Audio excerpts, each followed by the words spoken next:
the Nostalgia Critic. I remember it so you don't have to. And welcome to Sequel Month, the sequel.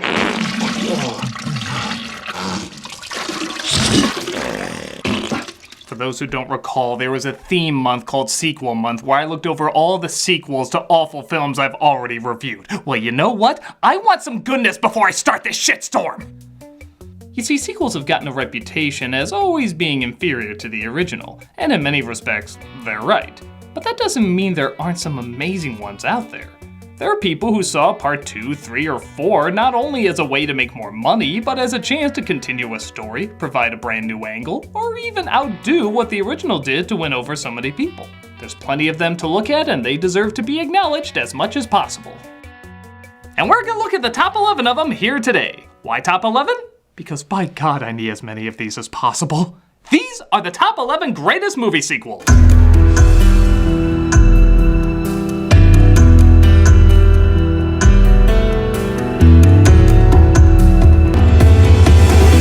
Number 11.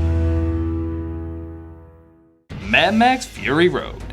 The Mad Max movies are known for having some kick-ass, mind-blowing sequels. The first film started off as a low-budget, seemingly exploitation-style revenge flick. But as they kept moving on, they turned into apocalyptic bloodbaths, each one getting stranger and more action-packed.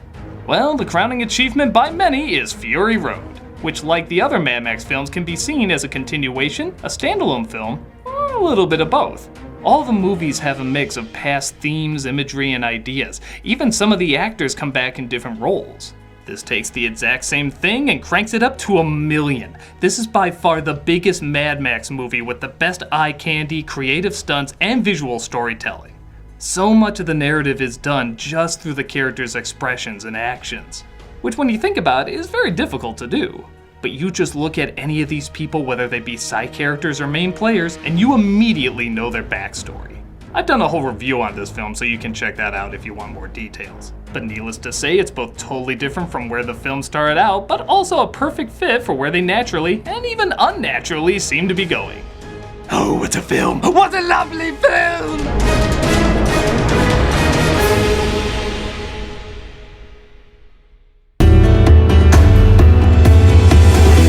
Number 10. Rocky II. The Rocky films also have a fascinating legacy. When the first film came out, it starred basically a nobody who wanted to prove his worth. Once he did, his success exploded, much like the main character, and each movie as well as his career got a little bigger and a little goofier. Until age finally started to set in and things slowed down, making room for the real world. Yeah, it's interesting how much art imitates real life, isn't it? These films, in the strangest of ways, are kind of like personal portraits. But the one that shocked people the most in how good it was Rocky II. The first film won Best Picture in 1977, so the idea of doing a follow-up almost seemed silly. Why top what already won one of the biggest awards there is? In many respects, it shouldn't have even worked, with a plot that almost seemed repetitive of the original. But there was just enough new problems to get in the way to still make it interesting. Little things that you wouldn't even think of. Rocky thinks his life will change with endorsements, but he has no charisma with the camera. He thinks things will get better with more fights, but his eye seems too damaged to do so. What should have been a fairy tale ending from the last film has a reality that's all too good at nickel and diming one's dignity away. On paper, you would think it wouldn't work, but it pulls out a strong, emotional, heartbreaking, but also inspiring sequel that confirmed that both Stallone and Rocky were not just one-hit wonders. Even after seeing the same story before, they once again got us to cheer for the right person for the right reasons.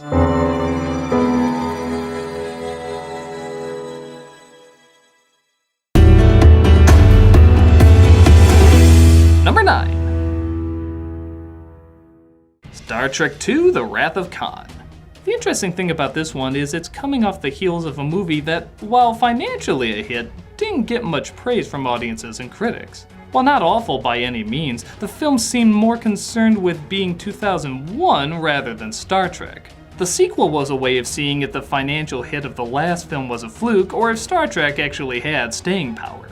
Thus, it pulled off what many consider to be the best Star Trek film.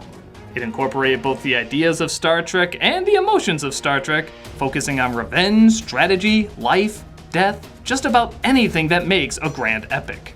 And keep in mind, this is at a time when Star Trek was still associated with this. Everything from the music to the effects to the perfectly over-the-top acting made this a marvel that really would have gone over fine if it just played as an expensive episode. But they didn't just do that. They put all their talent and effort into it, making it one hell of a suspenseful, action-packed, funny, depressing, uplifting, all-encompassing film. It retreaded what made Star Trek so great, but also went where no Trek film had gone before. And it still holds up even to this day.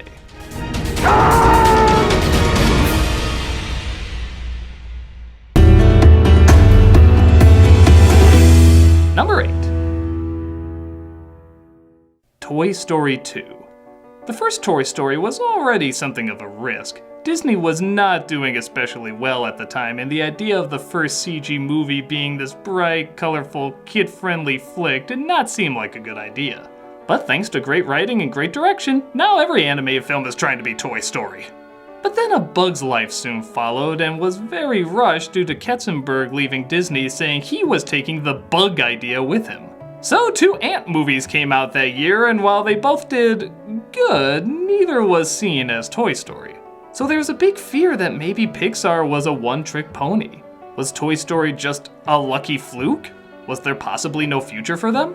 Well, Toy Story 2 was a chance for them to redeem themselves, and by God, that's exactly what they did. They pushed the technology further, the comedy further, and most of all, the story further. It introduced brand new characters with brand new problems and dilemmas. Nothing seemed redone. It felt like the exact perfect direction the story should go, causing audiences to laugh and applaud all the way through. Some would debate Toy Story 3 is a better sequel, but here's the thing, whatever you think of that film, there was no risk that it would be a bad movie. Pixar already established itself with hit after hit. Toy Story 2, on the other hand, was not only a better film, but it showed that Pixar was there to stay and that they had a lot more talent and creativity to bring. There was something to be lost if it didn't do well. While Toy Story 3 was a great goodbye, sort of, Toy Story 2 is what showed there was plenty of staying power, with its adventure, comedy, and surprising amount of emotion, proving once again they know exactly how to go to infinity and beyond.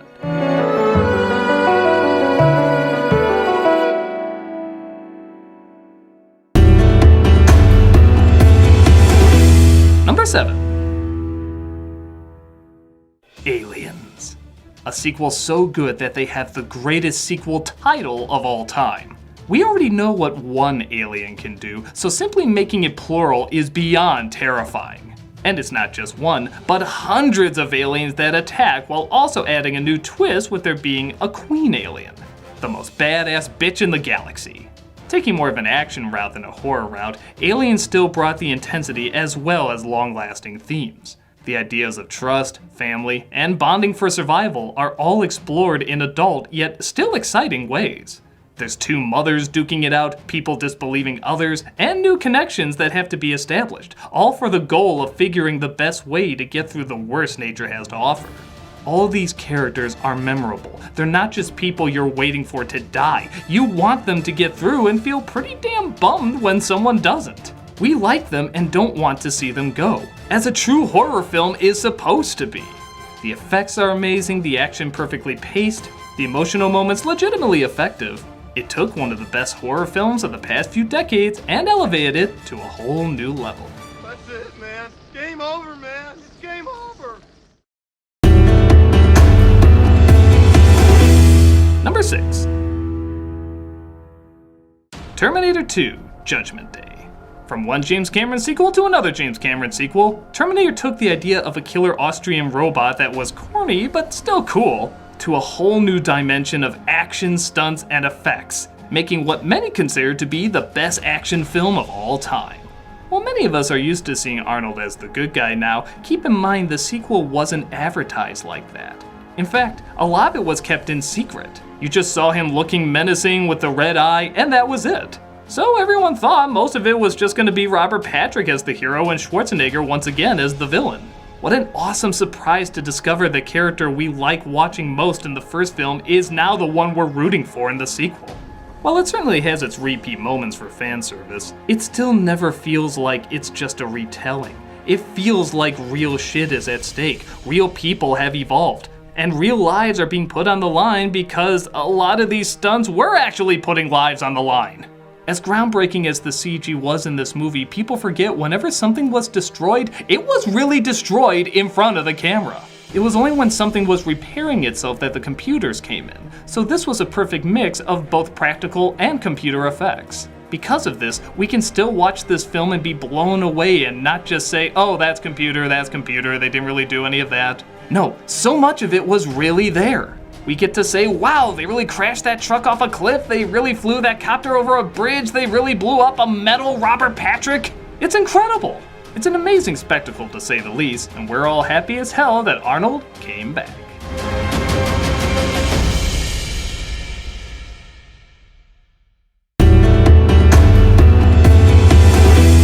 Number 5. The Dark Knight. Batman has had an interesting history, to say the least. Through all the ups and downs, it almost didn't seem like there were much possibilities in film for him anymore. Batman Begins was really good, but it wasn't breaking any box office records, and it still fell flat when it came to the action and villains. Its sequel not only fixed that, but took comic book movies to a whole new level. When comic films were still kind of seen as kid stuff, Dark Knight won over everybody with its adult imagery, adult ideas, adult acting. Because you were the best of us. Okay, mostly adult acting, and adult intensity. This is the film that launched so many famous lines, so many incredible action scenes, so many suspenseful moments. It was the first time since the 1989 Batman that people were saying, oh my god, that was an amazingly badass Batman movie. It pulled no punches and went all out with how dark it could go, but it also carried many themes of duality, sacrifice, and anarchy. This show not only could comic book movies be big bucks, but it could be gigantic bucks. And it didn't have to talk down to people or make it too kid-friendly. It could represent the original dark material the way it was meant to be represented. The film borrowed from dozens of famous Batman stories, but still brilliantly managed to stay its own thing as well. Its dark edge got under people's skin so much that not only was this the first comic film to receive a Best Actor Academy Award, but it was also the first award to be given after the actor passed away. It knocked down all barriers and said there's something to these comic book stories, you just have to use the right people who understand it. It said proudly and confidently why these movies should be so serious.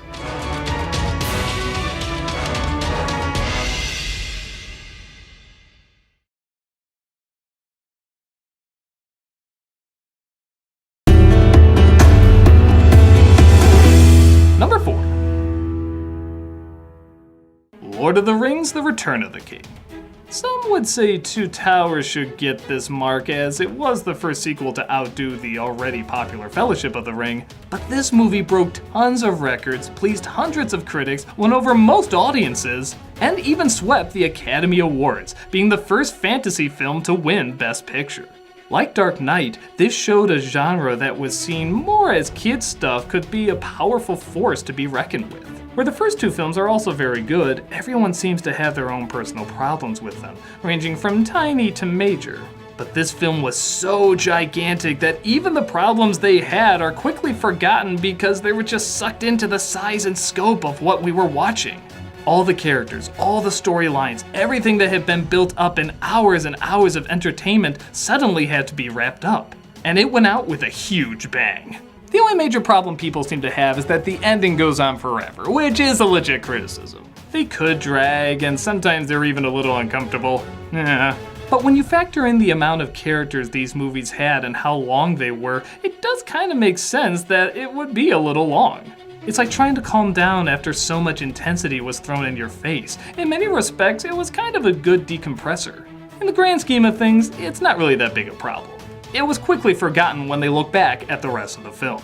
When people point to epics now, they usually either go to the biblical films or Lord of the Rings. What was seen as box office poison and unfilmable by many fans was now one of the biggest epics of all time, and the Best Picture winner of 2004. When it's often said sequels never win, this one definitely went out on top.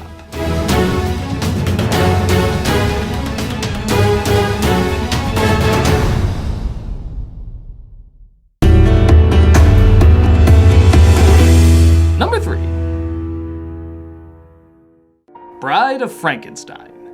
Frankenstein is arguably one of the most famous stories of all time. Because it's in the public domain, people do version after version of it. There's literally dozens of them.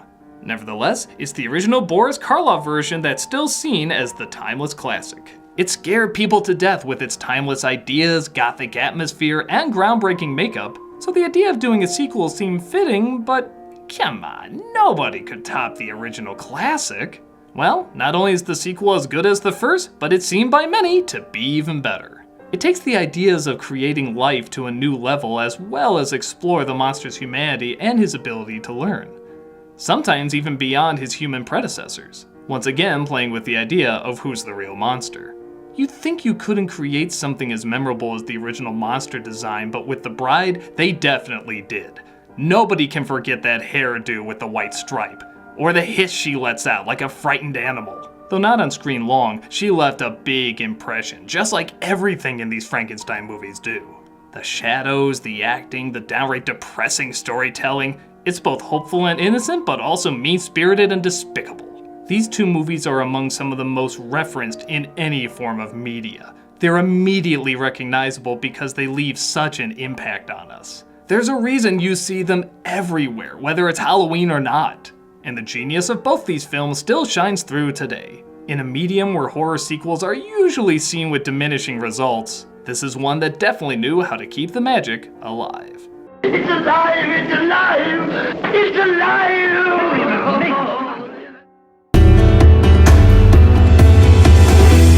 Number 2. The Godfather Part 2. The first Godfather film was a landmark in motion picture history. Many say it's one of the best American films ever made. It was brutal, stylized, but also highly realistic. A film of that nature had never really been seen, at least not to that degree. So the idea of a follow-up seemed strange. Granted, it was the same people working on it, but what else was there to tell? The movie seemed to end on a perfect note. Well, this one further explored how much humanity has to be given up for what's apparently seen as the greater good, and how the greater good never really seems to have a finish line. Through family, betrayal, and violence, we see how far a person can still go to hold on to power while also holding on to any semblance of decency, if there's any left. But on top of that, we also get the backstory of a character that was done by one of the greatest performances of all time. Who could possibly play the younger version of the Oscar-winning Marlon Brando? Robert De Niro, of course. This was the movie that cemented him as one of the great heavy hitters of acting. Seeing how a child can come from nothing with literally everything working against him and trying to kill him, yet can somehow become the epitome of power at a price. This was the first sequel to win Best Picture, and the only one to win with its previous film as well. Godfather 1 also won Best Picture. At a time when Godfather was said to be the perfect movie that couldn't be topped, Godfather 2 tried it and not only succeeded, but made what many consider one of the greatest films ever made. It's hard enough to make something as incredible as Godfather once, but to do it twice? That's an amazing feat. What can you say? It made us an offer we couldn't refuse.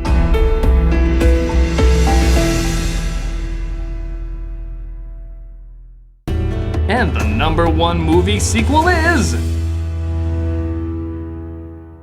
Star Wars: The Empire Strikes Back. Now I'll admit, I had a rough time trying to figure out which should be number 1, this or Godfather 2. They're both different, but also seen as the best sequels out there. They both took America by surprise and were said that the idea of making a sequel out of them didn't seem like a good idea because the original was perfect. And of course, they're both seen as better than the original. But here's what pushed it over the line for me. Godfather had to only impress adults. Star Wars had to impress adults and kids. Many people say, oh, it's easy to make something for kids, but making something for both kids and adults and being legitimately entertaining for both can be very, very tricky, especially if it's not a comedy. Think about it, you're telling a story about sci-fi wizards. You're gonna get adults interested in this? Well, not only did they do it, in many respects, they got more adults interested than kids, you could argue. Why? Because Star Wars could have very easily just been a retelling. Just finding another big ball to destroy, more comic relief, and more weird creatures to fight. But this movie didn't do that. It waited until the last one to do that. The film not only continued the story as opposed to repeat it, but it took it to a new, darker, aggressive, frightening, and more adult world. Yet through all of that, kids still watched it. They didn't run away. They didn't say it was too scary or grown up. They said they wanted to handle the rough stuff with us. Even the big reveal, which I won't give away, really challenges a lot of children's perceptions of good and evil. For many, it's the first time they're putting together that maybe things aren't always so black and white, in a world that seemed tailor-made for things to be black and white. One of my favorite things to do is to watch kids' reactions when they hear that big reveal. They just can't believe it. It takes them totally by surprise. But this is a good kind of surprise. A surprise that challenges them and forces them to think a little different. Hell, a lot of adults are suddenly forced to think a little different too. They didn't see that surprise coming. On top of that, this was a sequel to the highest grossing moneymaker of all time. If it just wanted to repeat itself, it could do that. It would have little to no loss. But they didn't. They took a huge chance. They said, let's have it go darker, let's have it go more aggressive, let's really make people uncomfortable, the kids too. That is a big risk that both kids and adults are really glad that they took. This could have been the easiest money grab, but instead they decided to go a different direction that chances are most people didn't see coming. It's like Mark Twain used to say, my books are like water, those of great geniuses are wine. But fortunately, everybody drinks water. Godfather is the wine, Star Wars is the water. Everybody can get it, everybody can relate to something in it, and everyone of any age can get something of value out of it. There's absolutely no denying the Force is strong with this one. Were there any sequels I missed? Well, leave them in the comments below and pray for me this month. I'm the Nostalgia Critic, and sequel month is on the way.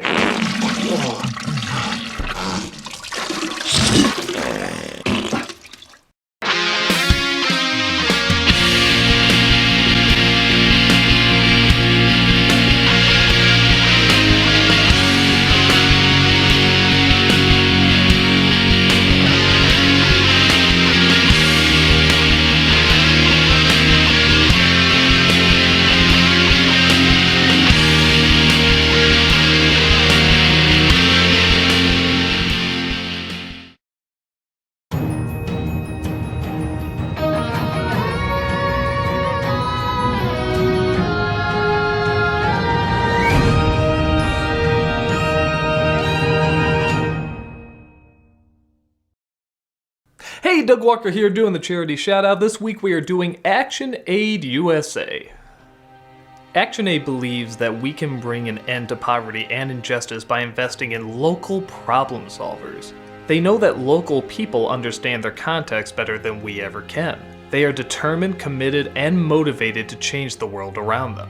That's why they actively invest in powerful people living in poverty in 45 countries around the world. Problem solvers who know what's needed to change lives within their own communities, and have the power to mobilize and inspire others. They tackle problems where they can make the most difference, connecting problem solvers from communities around the world with the people whose decisions affect their daily lives. This way they can understand and claim their rights and bring out change that lasts. This is a wonderful idea that has already done so much good work and helped so many good places and good people. If you go to their website or their YouTube page, you can see their constant hard work and constant dedication to not only helping those in need, but finding the best way for it to last the longest. Check them out and see how you too can help in a great cause.